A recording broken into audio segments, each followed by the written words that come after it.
Bonjour les amis, bienvenue dans ce nouveau numéro de Clermont Immobilier. Nous sommes en juin 2012, nous venons d'élire un nouveau président en France.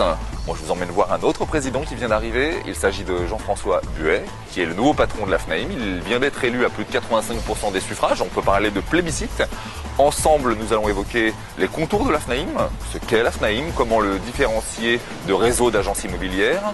Nous parlerons également des mandataires, faut-il les accueillir et dans quel contexte? Tout un florilège de questions que je ne manquerai pas de poser à notre invité. A tout de suite.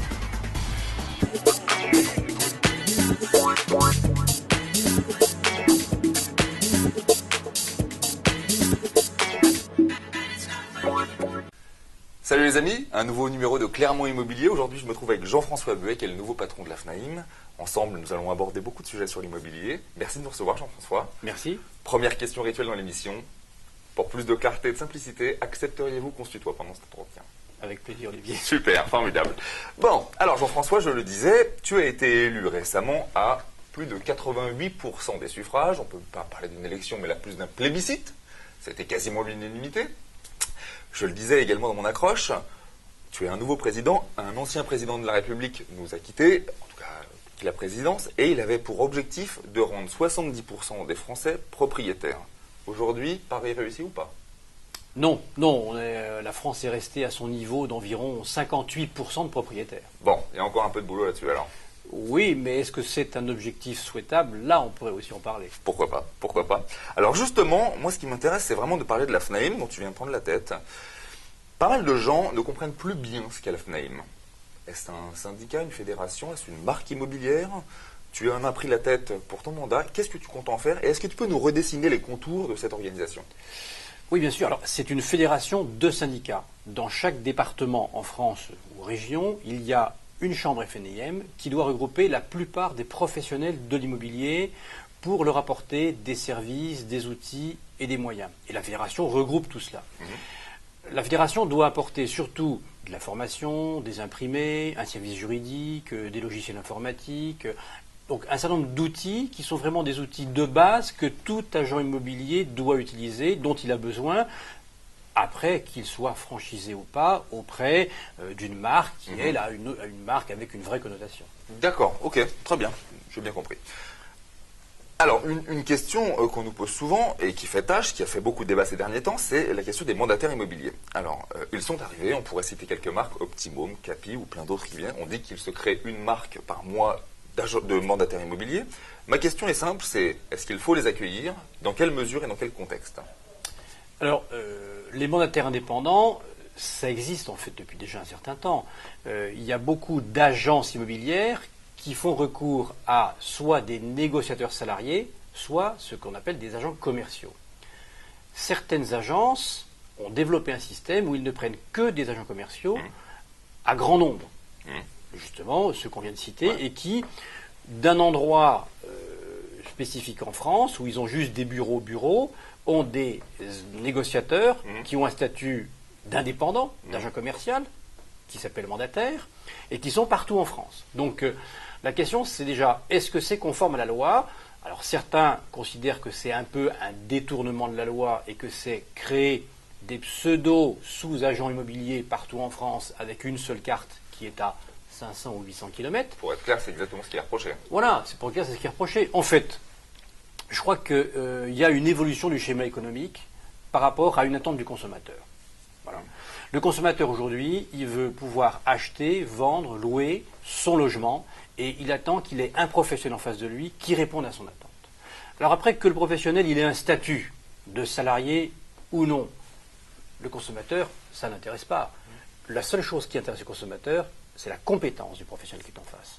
Donc, moi je dirais que si on a des gens qui ont des vraies compétences, on répondra à la problématique, quelle qu'elle soit. D'accord. Alors, aujourd'hui, c'est exactement ça dont on parle, c'est-à-dire que on pense que ces gens-là ne sont pas encore assez calibrés et assez compétents pour servir les clients. Oui, en fait, ce que le consommateur attend, c'est qu'en face de lui, il y ait des gens qui ont des compétences. Alors, on peut dire que dans les agences immobilières, les négociateurs n'ont pas forcément toutes les compétences, on y reviendra, sûrement, et il faut le faire. Mais pour autant, en attendant, les négociateurs, qu'ils soient salariés ou indépendants, quand ils sont dans une agence ou qu'ils viennent régulièrement dans l'agence, le patron est là pour leur apporter la compétence ou pour apporter des réponses aux clients.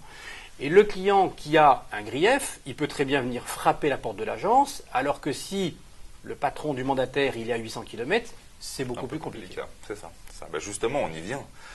Parce qu'aujourd'hui, quand tu vas chez le coiffeur, tu es coiffé par quelqu'un qui, très souvent, a un diplôme. Oui. Aujourd'hui, on met beaucoup d'argent, beaucoup de responsabilités dans les mains de quelqu'un qui, souvent, n'en a pas.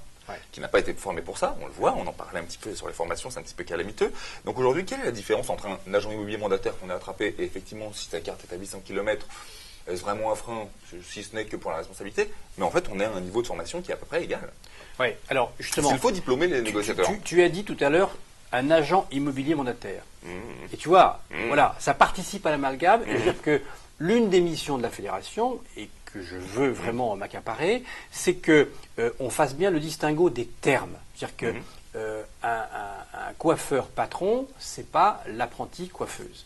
Eh bien, l'agent immobilier qui a une licence en droit ou une équivalence, c'est pas l'agent commercial mandataire. Donc, faisons attention à la terminologie agent, qui est soit l'agent immobilier, qui a pignon sur rue, avec une carte donnée par la préfecture, et l'agent commercial ou le négociateur qui dépend d'une agence, qui est à proximité ou qui en est loin. Ceci étant, il est essentiel que le consommateur, il ait en face de lui quelqu'un qui soit compétent. Après, le consommateur, qu'il ait un agent immobilier, toi ou moi, ou qu'il ait un négociateur, agent commercial ou salarié ou mandataire, ça n'importe peu. Ce qui l'importe, c'est qu'il ait quelqu'un qui puisse répondre à ces questions avec la compétence nécessaire. Tout à fait. J'en reviens donc à ma question. Faut-il diplômer les négociateurs notamment? Ah mais moi je crois. Très sincèrement oui. Je crois que toutes les professions aujourd'hui ont fait cela. Tu as très bien dit tout à l'heure que c'est quand même l'un des budgets les plus importants du ménage. C'est la dépense mensuelle la plus forte de tous nos concitoyens. Et aujourd'hui, on donne les clés de son patrimoine le plus important à quelqu'un qui peut avoir la compétence, mais on n'a pas la certitude qu'il l'est. Alors, moi, je pense que plutôt qu'un diplôme universitaire, je crois vraiment, à l'instar d'autres professions, à un certificat d'aptitude qui permette de valider par la profession les compétences sur certains niveaux. Alors, juridique, fiscal, technique du bâtiment, qui sont indispensables pour bien renseigner. Minimum, c'est sûr, c'est évident. Très bien, c'est assez clair. En avril dernier, on a annoncé la création de l'UPSI. Je me suis un peu intéressé au sujet, mais je trouve que c'est passé un petit peu dans les tiroirs, qu'on n'entend plus parler. On en est où sur ce point-là? Est-ce que tu peux nous rappeler ce que c'est déjà? Bien sûr. Alors, l'UPSI, c'est l'Union des professionnels pour les services immobiliers. C'est en fait une association qui regroupe tous les grands noms de l'immobilier, d'ailleurs les indépendants comme les groupes, les réseaux, ainsi que d'autres syndicats, qui a pour vocation justement de porter devant le législateur les propositions de la profession. Plus de formation, une formation qualifiante ou diplômante, plus de déontologie, une discipline, et en tout cas l'obligation qui serait faite à tous ceux qui sont agents immobiliers de respecter un code, en contrepartie de quoi, s'ils ne le font pas, ils pourraient ne plus pouvoir exercer. On leur enlèverait la carte? Voilà, exactement. Un peu comme un ordre professionnel qui n'en serait pas un Canada Dry si tu veux, mais aujourd'hui je crois que les pouvoirs publics, les consommateurs, les médias, tout le monde souhaite que cette profession réponde à un minimum de normes et nous le souhaitons, nous l'appelons de nos vœux. Et nous voulons absolument pouvoir répondre aux consommateurs pour leur dire voilà, ça y est, vous avez des gens qui sont formés, qui sont compétents, qui respectent des règles et s'il y a problème, vous pouvez saisir et nous on peut agir. Ça me paraît assez clair également. Super, formidable. L'agent immobilier, ça fait partie de son métier, communique beaucoup, notamment auprès de ses clients. À ton avis, est-ce que la communication va bien? Est-ce qu'il ne doit pas changer de mode de communication aujourd'hui en 2012? Complètement. Je pense que pendant trop longtemps, on a assimilé l'agent immobilier avec son mandant qui était le vendeur ou le propriétaire. Et puis finalement, l'acquéreur, les acquéreurs, ils achètent, les locataires, ils viennent, on leur loue, etc. Et on n'a pas joué le vrai rôle d'intermédiaire au sens de la loi Hoguet. La loi Hoguet, c'est la loi qui réglemente notre profession. C'est-à-dire que nous, on est un intermédiaire. Et on est dans un pays où on a toujours une vision assez négative de l'intermédiaire. Alors que l'intermédiaire, en tout cas dans ce métier-là, peut-être comme dans d'autres, il doit avoir vraiment un rôle d'équilibre. C'est indispensable. la loi de 89 qui est entre les propriétaires bailleurs et les locataires oblige à ce qu'il y ait un équilibre entre les droits et les obligations de l'un et de l'autre. Et nous, on doit être dans ce rôle noble de trouver le juste milieu pour que le locataire en ait pour le montant de son loyer, pour que le propriétaire soit content d'avoir un locataire à qui il livre un logement en bon état, de même qu'entre un vendeur et un acquéreur, les intérêts sont par nature opposés, et nous, notre rôle, il est de négocier, d'où le nom des négociateurs, pour arriver à quelque chose qui corresponde aux souhaits des deux parties. Et c'est ça le vrai rôle noble, c'est d'arriver à mettre en accord deux parties qui au départ ne le sont pas. C'est ça, remettre un peu de noblesse dans ce métier-là. C'est pour ça qu'il faut qu'on réexplique notre mission, et il faut aussi, je crois, que plutôt que de parler d'immobilier qui apparaît... Pour tout le monde, l'immobilier, c'est un peu une nébuleuse. C'est les marchands, les lotisseurs, les constructeurs, les agents immobiliers, les experts, les diagnostiqueurs.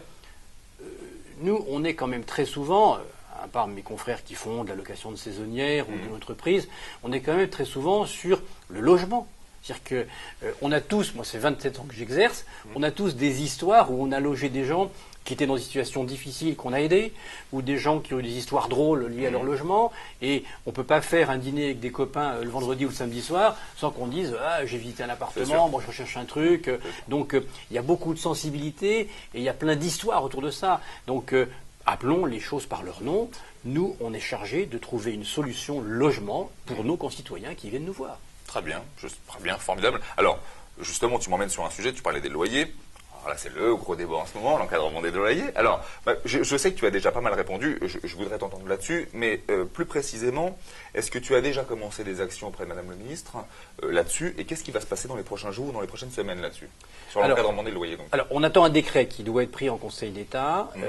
Ce décret, il est, sans être trop juridique, il est conforme à l'article 18 de la loi, c'est-à-dire que les pouvoirs publics peuvent, dans certains cas, quand ils constatent des loyers qui sont sur des zones tendues, qui sont excessifs, prendre une mesure qui n'excède pas 12 mois pour limiter la hausse de ces loyers. Donc il ne s'agit pas d'un blocage, il ne s'agit pas des loyers miroirs, il s'agit d'encadrer certains loyers dans des zones tendues, en permettant quand même le jeu de l'indice, en permettant que des logements pour lesquels il y a eu des travaux importants, on puisse augmenter le loyer, et en limitant cela, en prenant un décret d'une durée inférieure à 1 an. Bon. Donc je crois qu'il faut quand même garder la mesure, il faut discuter avec les pouvoirs publics, c'est une promesse électorale. Les Français ont élu un président et une assemblée, donc il y a des promesses qu'il faut tenir. Bon, je ne suis pas là pour faire de la politique. Donc maintenant, notre rôle à nous de professionnels, c'est d'être partenaires des pouvoirs publics pour regarder dans le détail comment faire pour mettre en place une telle mesure sans casser l'outil ou sans arriver à l'effet inverse que celui recherché. Parce que c'est souvent ce qu'on met en exergue. Bien sûr, c'est sûr. Ça pourrait arriver quand pratiquement pour les gens. Ah mais ça, le décret va être pris début juillet. D'accord, très bien. Voilà. Jean-François, l'émission s'appelle Carmo Immobilier, tu l'as été, je te remercie beaucoup. Merci. Merci de ton accueil en tout cas. Les amis, à bientôt pour d'autres aventures immobilières. Salut.